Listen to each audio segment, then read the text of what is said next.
Mobil asal Cina itu selalu terkenal sebagai mobil yang punya fitur melimpah tapi harganya murah. Begitupun dengan ini, Haval H6 HEV, yang memang murah itu relatif lah ya.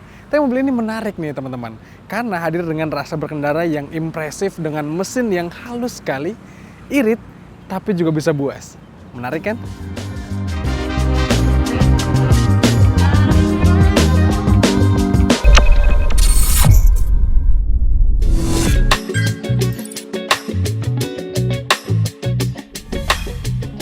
Bicara soal murah sebenarnya relatif, tapi kalau mobil ini disandingkan dengan kompetitor di kelasnya, jelas harga jagoannya GWM ini menarik sekali. Yes, GWM Indonesia menjual Haval H6 HEV dengan harga 600 jutaan, tepatnya Rp648.300.000 untuk yang VIN 2024. Iya, di kelasnya, untuk SUV berukuran medium yang pakai mesin hybrid, Haval H6 HEV ini praktis hanya punya dua lawan, yaitu Honda CR-V RS eHEV dan Wuling Almas RS Hybrid. Dan melihat peta persaingan harganya, jelas mobil ini menarik, karena CR-V kelihatan mahal banget ya. Dan yang Wuling Almas Hybrid sih harganya oke lah. Dari segi ukuran sih sebenarnya mobil ini menantang banyak sekali rival yang seru-seru nih.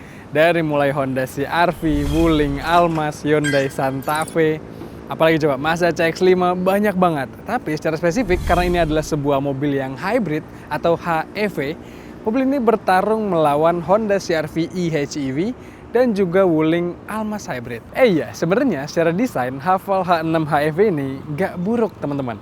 Cuma menurut saya ada beberapa part yang agak berlebihan nih. Muka dari Haval H6 ini kelihatan pengen tampil mewah dengan grill yang mencolok kayak gini. Sementara dari samping kelihatan flat aja tanpa ada kesan mewah ataupun sporty. Dan melihat ke belakang, ini ramai banget tulisan-tulisannya. Ada chrome-nya pula. Sampai ada LED stop lamp yang menjalar kayak gini. Ramai banget. Bener kan kalau kami bilang desain mobil ini agak-agak berlebihan. Malah cenderung bingung kami tuh sama konsepnya yang mau dibawa kemana. Untungnya secara fitur dan akomodasi, mobil ini terasa pas racikannya. Gak terlalu berlebihan dan gak kekurangan. Nih lihat, bagasinya bisa dibuka dengan beragam mekanisme, mulai dari remote, tombol, sampai direct langsung ke pintunya. Bukan, bagasinya juga elektrik, jadi praktis. Terus ini nih, ruang bagasinya lega banget. Balik lagi kita bahas desainnya, dan sekarang dari segi interiornya. Bisa kelihatan sama kalian kalau permainan warna di mobil ini tuh terlalu berani dan cenderung berlebihan.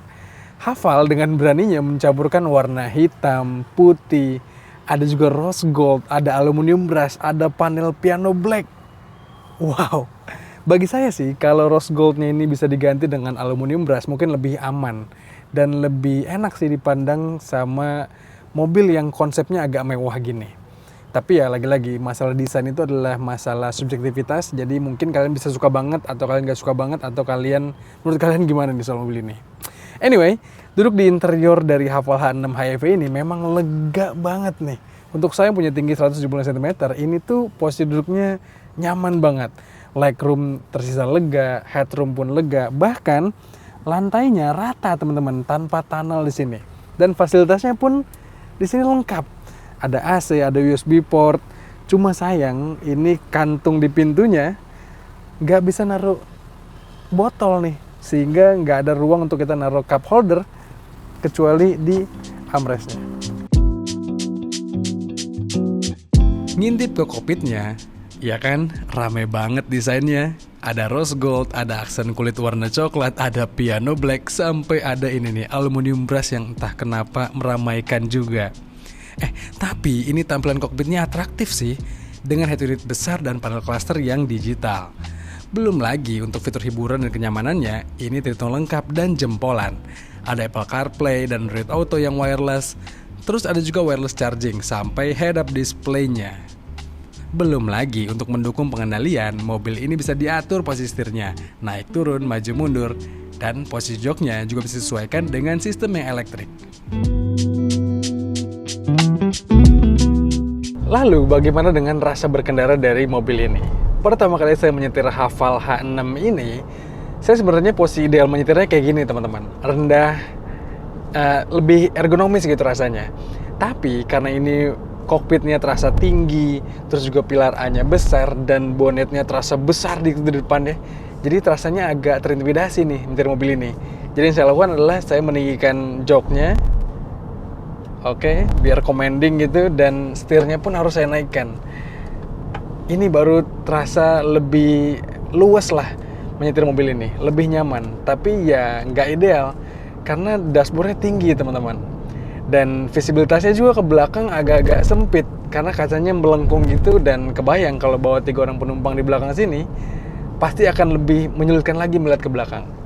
Tapi untungnya ada beragam sensor, ada banyak sensor di mobil ini, terus juga ada kamera 360 yang bisa membantu pengendali mobilnya jadi lebih meyakinkan nih. Soal bantingannya, mobil ini tuh terasa sangat empuk.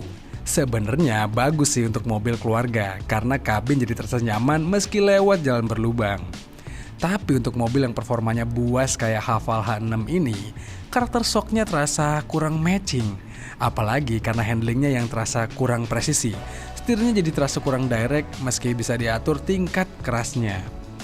Iya, untuk kita-kita yang doyan nyetir sih, tentu rasa menyenangkan mobil ini kurang dikit aja. Atau setidaknya nggak seasik Honda CR-V Hybrid. Tapi asiknya, mobil ini tuh dihadirkan dengan mesin 1500 cc 4 silinder turbo dan juga motor listrik serta transmisi DHT atau Dedicated Hybrid Transmission yang klop banget. Jadi kalau sekarang nih misalnya kita lagi cruising di kecepatan 65 km per jam, ini mobil masih melaju dengan mode EV atau layaknya mobil listrik murni.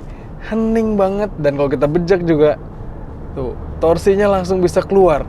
Bahkan nih kalau ketika mesinnya lagi bekerja, mesin bensin lagi bekerja, ini senyap banget. Kalau kita pernah ngetes sebelumnya CR-V Hybrid, terus juga Wuling Almas Hybrid, atau kalau kita beralih ke kelas lain misalnya Toyota Innova ZNX Hybrid, itu nggak sehening ini teman-teman ketika mesin bensinnya bekerja. Sehingga membuat pengalaman berkendara kita jadi lebih terasa asik nih. Iya, pakai Haval H6 HEV ini memang enak banget dipakai sehari-hari, apalagi di rute perkotaan yang jalurnya padat gitu. Karena kita bisa seakan-akan berkamuflase menjadi sebuah mobil listrik. Senyap, torsinya besar, dan kalau kita butuh respon yang lebih kuat lagi, kita tinggal masuk ke mode sport. Ya walaupun ya ini agak ribet masuk ke mode sportnya karena nggak ada tombol dedicated. Nih, kita tarik dari atas dulu, salah dari bawah. Salah juga dari mana nih ganti mode sportnya? Saya bingung. Ya pokoknya mobil ini punya mode sport yang kalau kita pakai, ini bisa memberikan tenaga yang kita harapkan. Asik sekali. Bisa dibilang salah satu keunggulan mobil ini tuh datang dari dapur pacunya. Ini mesin yang halus banget untuk dipakai harian, tapi sebenarnya menyimpan figur tenaga dan torsi yang buas. Walaupun ya dari klaim torsinya agak berlebihan sih sampai di atas 500 Nm. Tapi setidaknya ketika mesin bensin dan motor listriknya harus bekerja bersama, performa mobil ini tidak pernah mengecewakan. Dan ditarikan bawah nggak belet sama sekali. Tapi ditarikan tengah ke atas pun terasa ngisi terus. Di sisi lain, kalau kita mau main irit, Haval H6 HEV ini bisa banget diandalkan. Kami tes di rute perkotaan dengan kecepatan rata-rata 25 km per jam, mobil ini bisa tembus di angka 17,2 km per liter. Terus di rute tol juga bisa dapat di angka 20 km per liter. Kebayangkan kalau kita main di rute kombinasi, tentu mobil ini makin irit lagi. Dari segi dapur pacu sih, mobil ini asik banget teman-teman. Dipakai sehari-hari enak, dipakai di dalam kota apalagi terasa menyenangkan gitu ya dengan karakternya yang senyap tapi buas. Dan kalau kita mau pakai outbound keluar kota atau road trip bareng keluarga juga mobil ini bisa memenuhi ekspektasi kita. Dan satu hal lagi yang bikin mobil ini terasa seperti mobil harga miliaran adalah dari fitur ADAS-nya yang lengkap banget. Lengkap selengkap-lengkapnya. Walaupun ya pengaturan ADAS-nya sama hal tadi kayak mengganti mode sportnya, itu cukup rumit sih. Haval membekali H6 HEV ini dengan fitur Adaptive Cruise Control yang bisa dipakai di kecepatan rendah. Jadi di kemacetan kita bisa serahkan pengendalian ke mobilnya. Ya meski jaraknya dengan mobil depan tuh nggak semepet Honda Sensing, tapi kehadiran fitur ini tuh udah oke banget lah. Terus mobil ini juga punya Lane Keeping Assist yang bisa menjaga mobil tetap di tengah lajur. Jadi kita bisa berkendara semi-otonomos. Kepake banget nih buat road trip di rute yang mayoritas tol. Nah, ini nih fitur yang kayak kepunyaan BMW, Auto Reversing Assist. Fitur ini cocok banget buat kita yang sering-sering iseng nyoba jalur. Dimana kalau kita mentok dan salah jalan, tinggal aktifin aja fiturnya. Maka mobil akan mundur sendiri ngikutin jalur masuk kita. Haval H6 ini bahkan punya fitur Automatic Parking System. Bener-bener ini fitur yang jarang di mobil harga 600 jutaan.